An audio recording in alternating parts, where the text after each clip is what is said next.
Hello friends, मैं JP Gupta आपके लिए नेक्स्ट वीडियो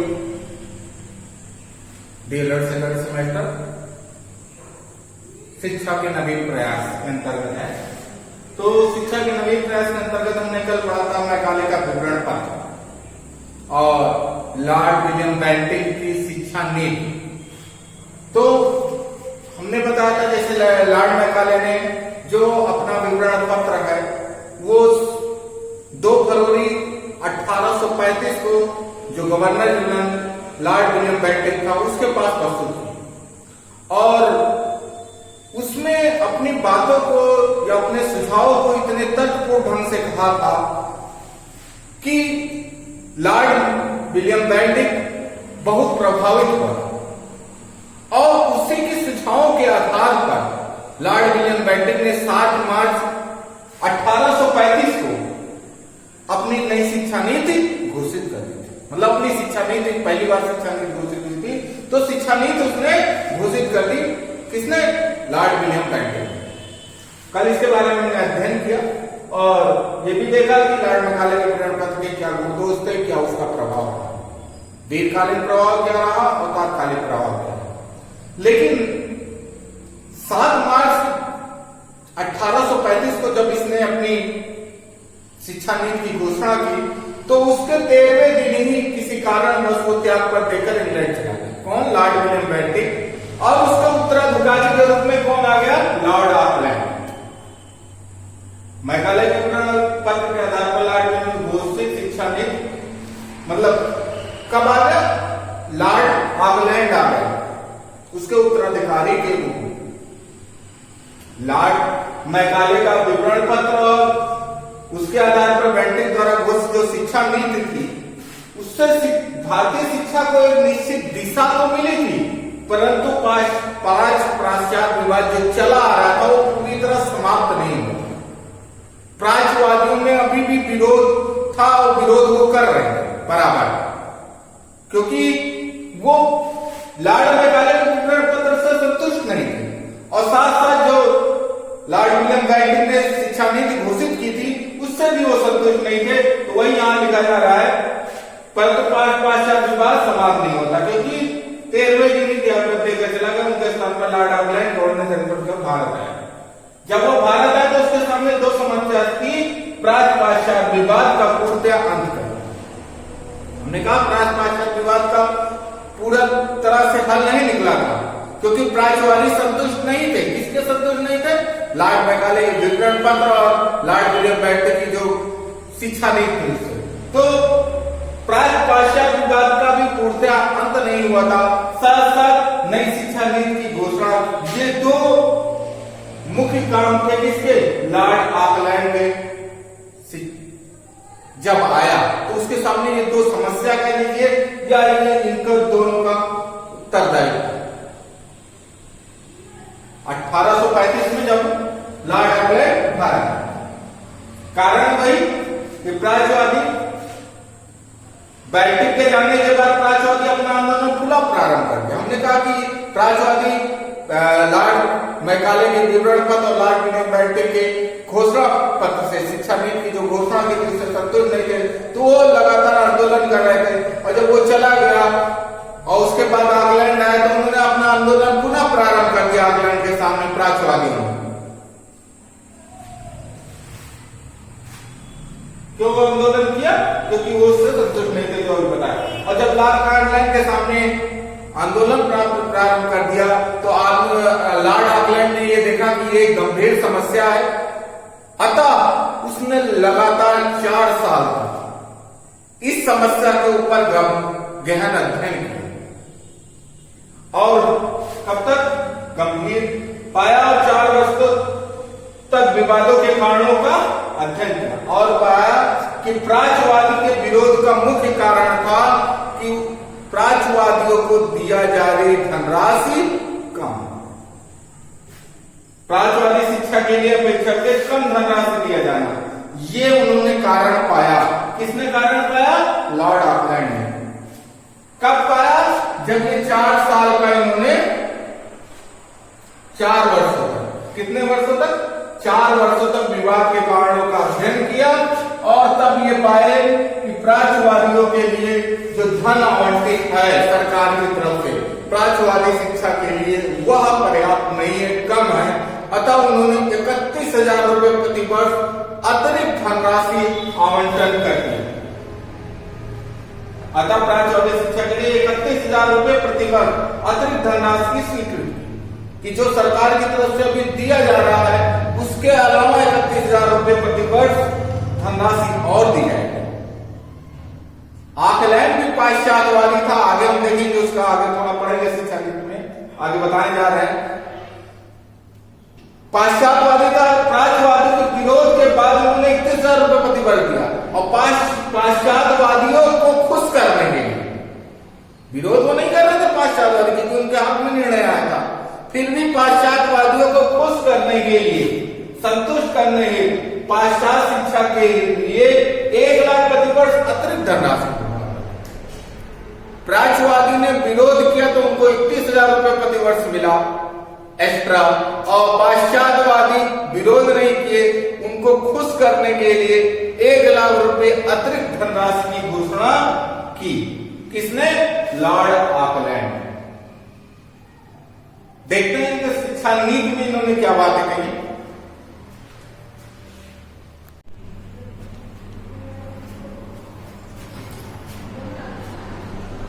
लॉर्ड ऑकलैंड ने प्राच्यवादी आंदोलन को समाप्त करने के लिए जैसे बताया कि उनको 31,000 रुपए प्रति वर्ष अतिरिक्त धनराशि देकर उनका मुंह बंद करने की कोशिश की या उनके मुंह बंद कर दिया।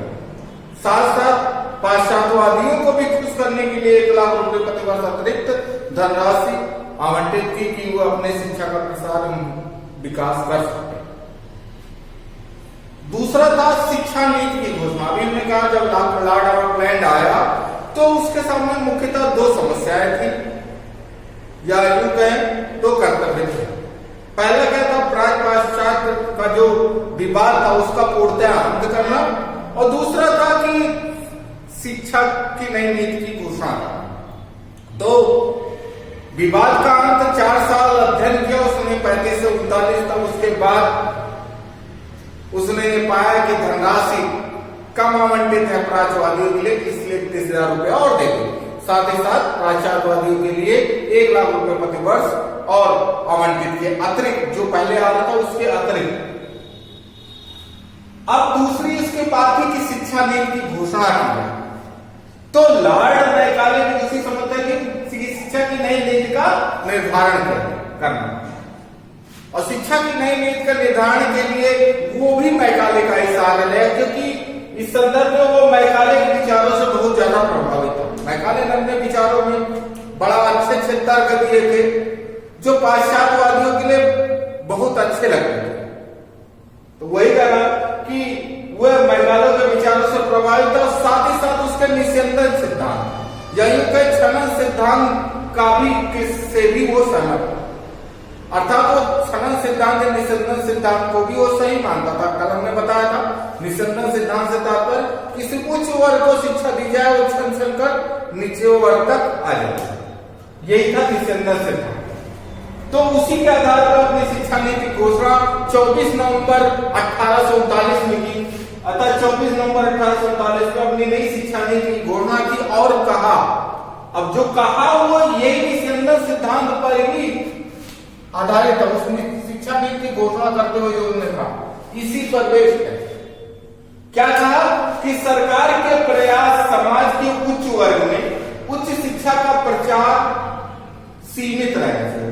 मतलब सरकार के प्रयास समाज के उच्च वर्गों में उच्च शिक्षा का प्रसार तक सीमित रहना चाहिए। कहां तक? उच्च वर्ग में उच्च शिक्षा के प्रसार सीमित रहना चाहिए, उच्च प्रसार तक सीमित रहना चाहिए। मतलब जो सरकार का प्रयास है उच्च शिक्षा देने का वो उच्च वर्ग तक ही सीमित रहना चाहिए। ये कहा जिनके पास अध्ययन का अवकाश है, अर्थात उसका कहना था कि उच्च वर्ग वालों के लिए समय है, अध्ययन उच्च शिक्षा ग्रहण करने का समय है, उच्च शिक्षा ग्रहण करने का अवकाश है, और जिनकी स्वीकृति कर जनसाधारण तक पहुंचेगी। और वही वो भी कह रहा था कि छन छन कर वो निम्न वर्गों तक अपने आप ही पहुंच जाएगी।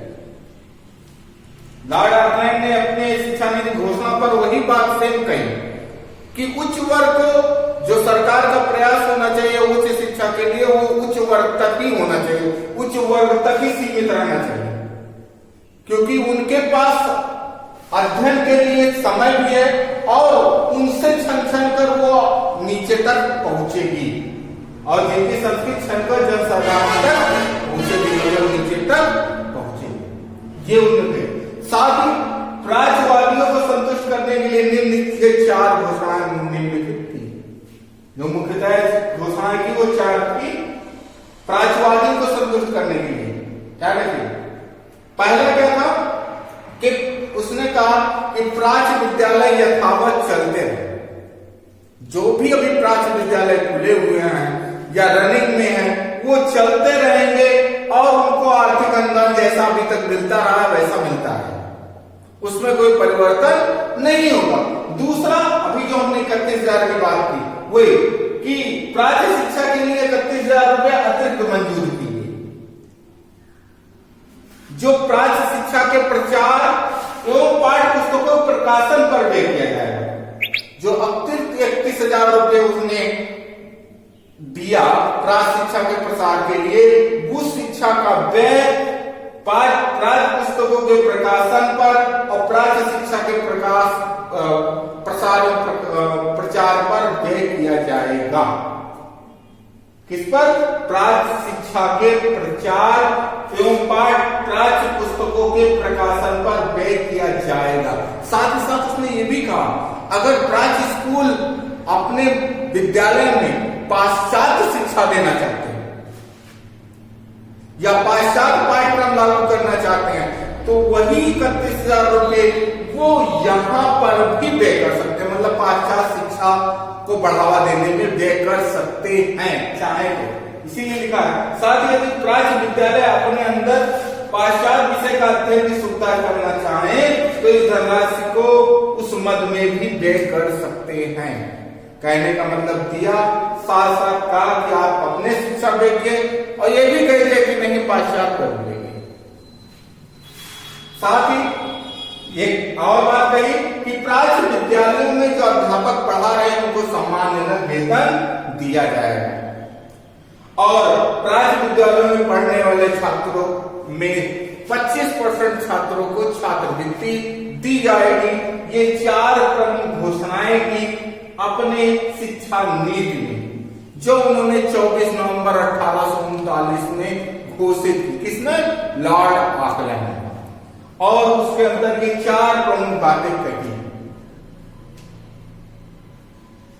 कहते हैं ना कि हम ही से लेकर हम ही पे रोक झाड़ने वाली बात है, ये स्थिति थी। अब आगे इस शिक्षा नीति का क्या प्रभाव रहा आपको देखते हैं।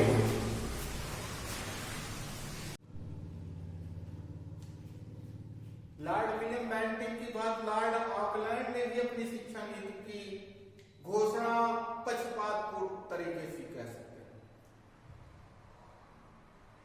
और उसका परिणाम क्या रहा, उसका प्रभाव क्या रहा, क्योंकि वो भी पाश्चात्यवादी शिक्षा का समर्थन करता था और प्राच्यवादी शिक्षा को महत्व देने के ज्यादा महत्व देने के पक्ष में नहीं। शिक्षा नीति का प्रभाव यह रहा कि पाश्चात्य विवाद का अंत पूर्णतया हो गया। वो 31,000 रुपये अतिरिक्त सालाना देकर उनका प्राच्यवादियों को लगभग उसने संतुष्ट कर दिया। उस समय 31,000 बहुत होते थे, आज के 31,000 की तुलना मत करिए, यह 1835 की बात। तो प्राच्य पाश्चात्य विवाद का लगभग अंत कर दिया। अंग्रेजी शिक्षा प्रणाली, अंग्रेजी प्रणाली की उच्च शिक्षा का प्रसार। कहने का मतलब है, हमने कहा उच्च शिक्षा का प्रसार बहुत तेजी से बढ़ा। पाश्चात्य संस्कृति की बात इन्होंने कही है उच्च शिक्षा में। अभी हमने मैकाले का विवरण पत्र में भी बताया था कि उच्च शिक्षा अंग्रेजी माध्यम से उच्च शिक्षा पाश्चात्य शिक्षा के रूप में दी जाए। और उच्च शिक्षा का माध्यम अंग्रेजी हो, तो अंग्रेजी शिक्षा का प्रसार बहुत तेजी से बढ़ा उच्च शिक्षा में, और यह सिर्फ उच्च वर्ग को दी जाती थी। उसका कारण क्या हुआ? अंग्रेजी शिक्षा प्राप्त भारतीयों को सरकारी नौकरी के अवसर मिले। कल भी हमने बताया था कि 1844 में लॉर्ड हर्टन ने सरकारी नौकरी के लिए जो अंग्रेजी जानने वाले भारतीय थे उनको वरीयता दी, और तब से सरकारी नौकरियों के लिए अंग्रेजी जानने वालों को वरीयता मिलने लगी, या अंग्रेजी जानने वालों को ही सरकारी नौकरी में रखा जाने लगा। सर्वप्रथम 1844 में लॉर्ड हर्टन ने किया था। तो वही कह रहे हैं कि अंग्रेजी शिक्षा प्राप्त भारतीयों को सरकारी नौकरी के अवसर उत्पन्न हुए। अंग्रेजी शिक्षा प्राप्त उच्च वर्ग का निर्माण हुआ, क्योंकि उच्च शिक्षा सिर्फ उच्च वर्ग को ही दी जा रही थी। जैसे कि लॉर्ड आर्लैंड ने भी अपनी घोषणा पत्र में कहा, और बेंटिक की भी घोषणा पत्र में भी लगभग यही बात कही, क्योंकि उच्च शिक्षा उच्च वर्ग को दी जाती, तो उच्च शिक्षा अंग्रेजी प्रणाली में दी जाती, अंग्रेजी माध्यम से दी जाती थी। तो वही कहा कि अंग्रेजी शिक्षा प्राप्त उच्च वर्ग का निर्माण हुआ, और उससे अंग्रेज भक्त उन राष्ट्रभक्त दो प्रकार के व्यक्तियों का निर्माण हुआ।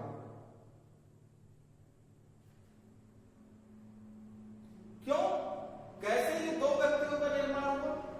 क्योंकि जो सरकारी नौकरी पाए हुए होते वे अपने आप को शासक समझते थे, और जो गैर सरकारी नौकरी थे वो शासित समझते थे, जिसके कारण से अंग्रेज भक्त जो सरकारी नौकरी वाले थे वो अंग्रेज भक्त, और जो गैर सरकारी नौकरी वाले थे वो राष्ट्रभक्त के रूप में दो वर्गों का निर्माण हो गया समाज में। वर्ग संघर्ष की शुरुआत हो गई, क्योंकि उच्च शिक्षा प्राप्त जो अंग्रेजी जानने वाले थे या उच्च शिक्षा प्राप्त उच्च वर्ग वाले थे, वे अपने आप को सभ्य सुसंस्कृत समझते थे, अपने आप को आधुनिक समझते थे, और वे निम्न वर्ग वालों को हीन भावना से देखते थे, हे दृष्टि से देखते थे, नीच समझते थे, जिसके कारण से क्या हुआ? उच्च वर्ग निम्न वर्ग वालों में वर्ग संघर्ष शुरू हुआ, और वही चीज रहेगा, शिक्षा ऊपर से नीचे पहुंचने का सपना ही रहेगा। Lord Macaulay, Lord Auckland, Lord William Bentinck जो कहते थे उच्च वर्ग को शिक्षा तो छन के नीचे आए, लेकिन उच्च वर्ग वाले शिक्षा प्राप्त करके अपने आप को सर्वश्रेष्ठ समझने लगे थे, और निम्न वर्ग को हीन समझने लगे थे, तो उनसे छन के आने की बात ही खत्म हो गई। और जो उन्होंने कहा था उच्च से नीचे पहुंचने का सपना, वो सपना ही रह गया। तो इस शिक्षा नीति से वर्ग संघर्ष की शुरुआत हुई, शासक शासित की शुरुआत हुई, अंग्रेज भक्त और राष्ट्र भक्त दो वर्ग इस तरह समाज में कई वर्ग बन गए, उसकी शुरुआत हुई। ये लॉर्ड आर्लैंड की शिक्षा नीति का प्रभाव था। इसके साथ ही ये टॉपिक यही समाप्त होता है, लॉर्ड आर्लैंड की शिक्षा नीति का। नेक्स्ट वीडियो में हम वुड का आज्ञापत्र पढ़ेंगे, वुड डिस्पैच जिसको कहा जाता है, शिक्षा का महाधिकार पत्र कहा जाता है, जो 1854 में आया था। तो उसके बारे में अध्ययन करेंगे। वीडियो में जितना भी नोट्स है उसको अपने कॉपी में लिखते रहिएगा, साथ साथ वीडियो देखने के साथ लाइक बटन जरूर दबाइएगा। जिस भी साथी ने सब्सक्राइब नहीं किया अभी तक वो जरूर सब्सक्राइब कर लेंगे चैनल। इसी के साथ आज का वीडियो यहीं समाप्त